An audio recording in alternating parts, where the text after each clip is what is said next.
everybody. So this is definitely a later video, but you know I'm missing days mostly because I am finding myself quite occupied, but also during the times when I am not occupied, I'm sleeping. So, but I decided I'm gonna make this video now because I have the time to make the video, and I have the free time, and I don't know, let's just make it casual, make it simple. Like, let me show you what I'm doing right now.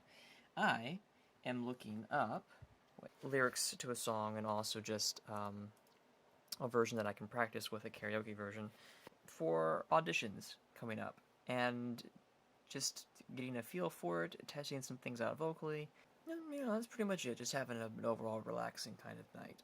Here's something interesting that I learned today in movement class that I'd like to share with all of you that I think you would enjoy, that kind of falls in line with some of the things I've been talking about this week on the channel. Have you ever thought about the words equilibrium and disequilibrium? Equilibrium, as defined, is essentially the state of being in balance. Things are in balance. You can mean that emotionally, you can mean that physically. Take that whichever direction you want to take it. Disequilibrium is, of course, the exact opposite of that. Now, I talked before about how in a lot of productions you see characters who want something. They have objectives. They're in a state of conflict.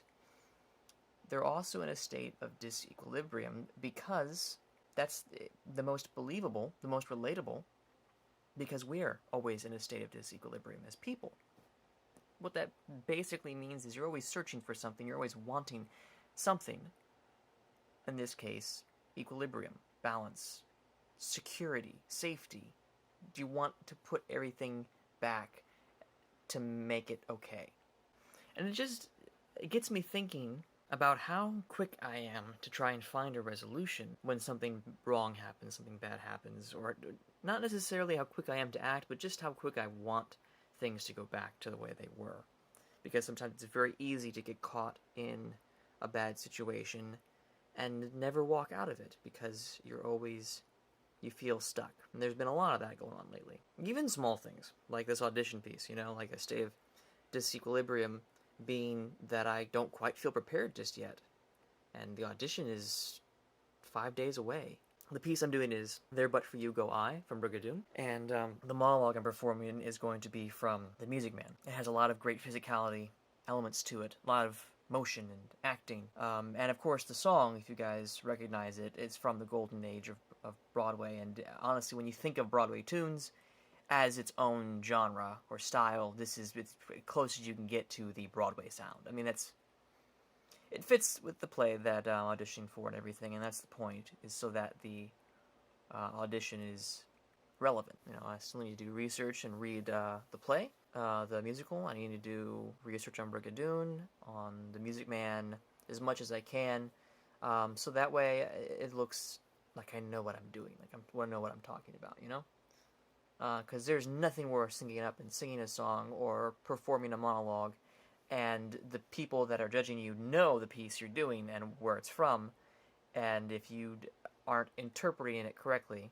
or make an interpretation completely way off from what the production is actually about, then that's an obvious sign that you're not taking it seriously, or that there is little chance of you applying yourself in the way you need to apply yourself for a part.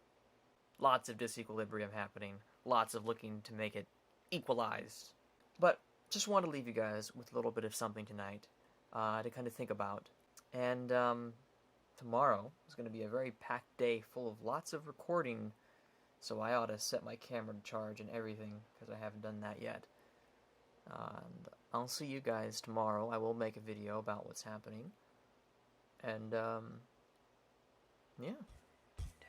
Remember, life is a play, and the play is the thing.